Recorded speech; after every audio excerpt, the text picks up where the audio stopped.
భర్తకి కలిసి రావడం అన్నది ఎక్కడ ఉంటుందంటే భార్య వల్ల ఉంటుంది. అందుకే పులోమజార్చిత అని ఒక నామం లలితా సహస్రంలో. ఇంద్రుడి భార్య పులోమజ.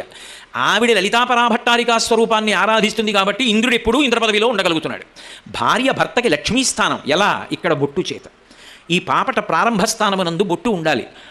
అందుకే పాపిడి కొండలు వాటి పేరు. గోదావరి మధ్యలో ఆ కొండ వస్తే గోదావరి పాపిడి తీసినట్టుగా, పాపట అంటే మధ్యలో గీతలా తీసి కురులను అటు ఇటు దువ్వుతారు. అలా దువ్వడం సీమంతోన్నయనము అన్న ఉత్సవానికి అర్థం ఏమిటంటే అది భర్త దువ్వాలి ఆ రోజున. అది కూడా ఎలా దువ్వాలి అంటే మామూలు దువ్విన పట్టుకొచ్చి దువ్వడం కాదు. అడవి పంది, ముళ్ళ పంది యొక్క ముళ్ళు తీసుకొచ్చి ఆ ముళ్ళుతోటి పాపట తీయాలి. పాపట తీసి కురులను అటు ఇటు విప్పి సీమాంతము, సీమ అంటే ఇక్కడతో అంతము, హద్దు, ఇక్కడ వరకు దువ్వి కురులను అటు ఇటు తీసి జుత్తు ఎత్తి ముడివేస్తాడు భర్త. అలా ముడివేస్తే ఆమెకు గర్భమునకు కూడా రక్ష. అది సీమంతోన్నయనం. అంతేగాని మీరెన్ని రకాల స్వీట్లు అట్టుకొస్తారు, మేమెన్ని రకాల స్వీట్లు అట్టుకొస్తాం